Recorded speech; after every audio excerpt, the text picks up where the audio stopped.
Hey everyone, thanks so much for tuning in again to check out another one of my videos. Really appreciate it. In this video we're going to be taking a look at one of the newer offerings from Rike Knives. And as many of you know, Rike Knives is a company out of China, and they've just recently kind of hit the knife scene, and this particular one is on loan from the US distributor Chris Brennan, also known as Darth Blader. So thanks so much, Chris, for letting me get my hands on this particular model, the Rike Knives 1508S, and this is currently the only one in the United States right now. I'm not sure that they've quite ramped up to full production yet, or perhaps they just haven't hit the States yet, but you know, keep a lookout on GP Knives, Blade HQ. They are the retailers, predominant retailers for this company now. And then again, Chris Brennan is the USA distributor. So we'll go through the specs, overall impressions, details, normal format as always. But before we do that, I just want to show you guys why this is a really interesting knife and why I was eager to get my hands on it. As you can see, it is an integral. So integral construction, basically the entire handle was milled out of one solid piece of titanium, and you're left with a knife that has no screws to hold it together. These types of builds are certainly more difficult to accomplish, and you end up with a what I consider a more interesting type of knife, rather than barrel spacers or back spacers or screws holding it together. It's just really cool. It's just something to geek out on if you're not familiar with this type of construction. So, integral knife. It is a flipper on bearings, and it does have a stainless steel lock insert, premium materials, M390, but this might be the first production integral on bearings with a flipper. Now, there have been a few other integrals and a few on bearings. Lion Steel is quite well known as the first and foremost company to do production knives in the integral construction method. More recently, Microtech had the Annex, which was on bearings and an integral, but did not have a flipper. Custom Knife Factory is coming out fairly soon here with also an integral flipper on bearings, and then Spyderco is also coming out with the Nirvana soon, which is not a flipper but is an integral on bearings. So more companies are jumping into these difficult types of builds, yeah, really cool. So if I'm wrong, if this is not the first production integral flipper, please let me know in the comments. Again, good information is always what I'm after. So anyways, let's jump into the specs. And again, this one's on loan. This is not mine, so I'm going to have to send this back, much to my dismay, at some point. But we're looking at a blade length of about 3.25 inches, a handle length of just about 4.4 inches, giving us an overall of about 7.65 inches. The thickness of the handle is just about 0.5 inches, half an inch thick there, and this one weighs in at 3.7 ounces.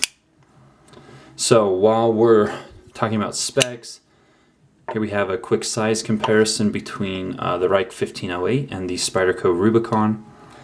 Fairly similar in size, both about 3.52 inch blades here,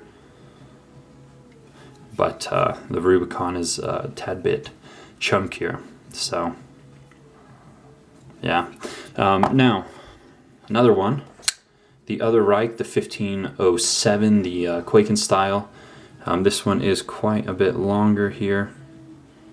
See if I can get it without a shadow. But similar design language, similar features. You can certainly tell they come from the same company. So, but definitely a size difference. But anyways, so those are the specs for the most part. Overall impressions, really impressed with the knife, to be honest. Very modern, very futuristic design, an incredible amount of machining work, both because of the obviously the integral construction, but also just the details. Sorry, I've got fingerprints all over this thing, but the details, the machine work, all the different planes and surfaces and very subtle details throughout the knife. I'm not sure that I've seen another knife with an equal amount of machine work going into them to create a build, so really impressive in that regard.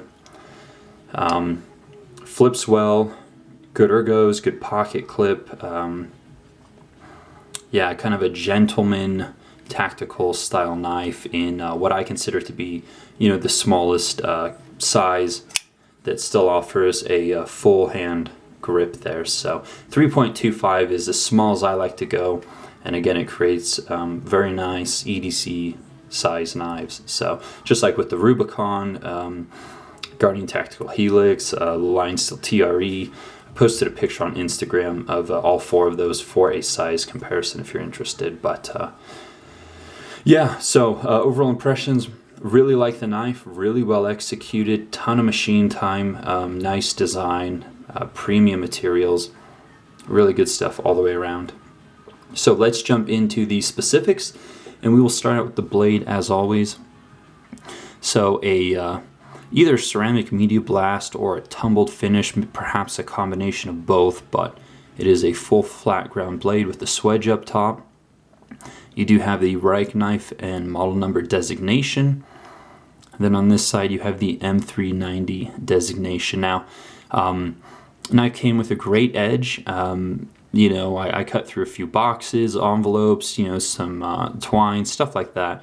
Just basic EDC use. I didn't go out and thump on the blade and, compare it with another M390 blade. So I'm not sure, how their heat treat is, but I haven't been disappointed with any of the offerings from China thus far. So, no doubt this is heat treated and hardened properly.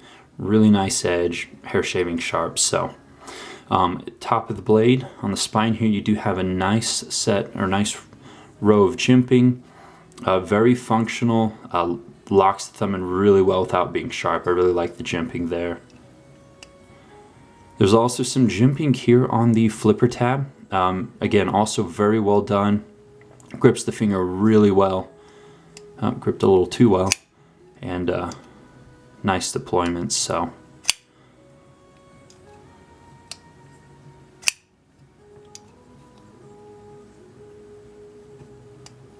you can see the flipping action's quite nice. I'd say this one probably has maybe a medium to firm detent. So yeah.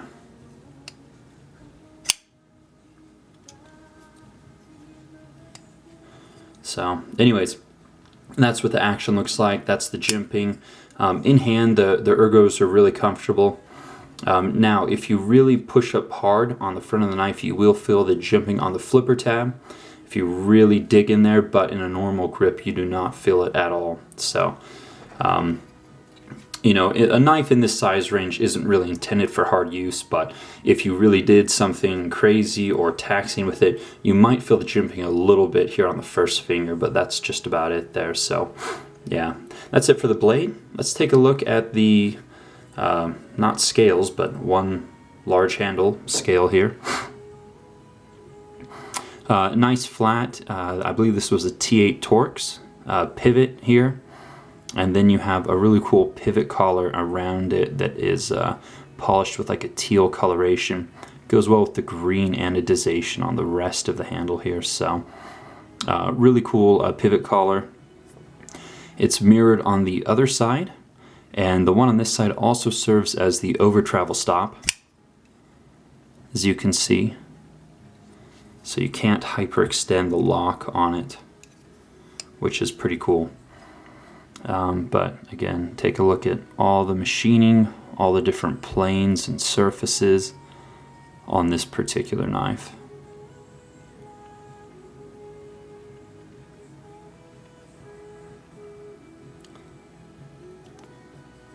And one other thing too, the kind of the crown or the spine here between the swedge and the bevel does travel nicely into the handle to create a nice flow in the design, or it travels back this way, ties in well. There's a transition point essentially between the two. So, all right. Here on the back, of course, you can see the integral construction in its full glory. There are some holes here. They're aesthetic mostly. They might save a tad bit of weight, but then they also tie in well with the lanyard hole at the butt of the knife there. So probably get some hollowed 550 through there without too much trouble. And then that pattern is then continued on the pocket clip here, which is a 3D milled titanium clip, also anodized the same color as the handle. And then they also create kind of a pocket of sorts here in the handle so that the pocket clip can actually sit down a bit lower, not stick up as much. And that's something they also did on the 1507, maybe even to a greater extent. It sits down pretty far in that pocket so you don't feel it in the hand. Same can be said for this one here. You just don't really feel it in the hand at all. So really interesting design feature, works well, I like it. And then as you can see, the cutout for the lock bar here, they've taken a little material off the top and then some more off the inside here to not distract too much from the overall aesthetics.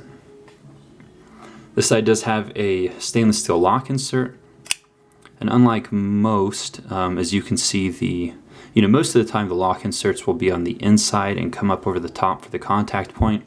This one uses it as a design element and attaches, it's a very prominent stainless steel lock insert here on the outside. Stylistic touch, but makes contact at about 25, maybe 30%. Let me look around just about 25-30%. Nice and solid lockup. And then blade centering is also perfect. So now they are already either prototyping or starting manufacturing on a larger model of this. So same design, just obviously a longer blade, bigger handle. I don't know the specs on that one yet. I've just seen pictures on Instagram of Rike Knife or Rike_Knife, some of their prototypes. So they also work with Damascus, like Rob Thomas Damascus, I think, and so some of the Quakens are coming out soon with the Damascus. No doubt this model may have a few versions in Damascus at some point, but M390 is definitely an excellent all-around steel to use. So yeah, so I guess that's pretty much it. I think I've gone over just about everything, but really interesting, really unique offering coming out of China. Again, ton of machine work, well built, nice action, but certainly kind of in that gentleman style tactical knife. And when you go to the various retailers that have them, usually they have a spread of I don't know, we'll say 5 to 10, but they're all different anodizing, different colors. It gives you a few different options to choose from, as opposed to most of the time production knives there's one version and that's all you get. So, just a little bit more in terms of choices and whatnot. But anyways, thanks for watching, guys. Hopefully you enjoyed the video.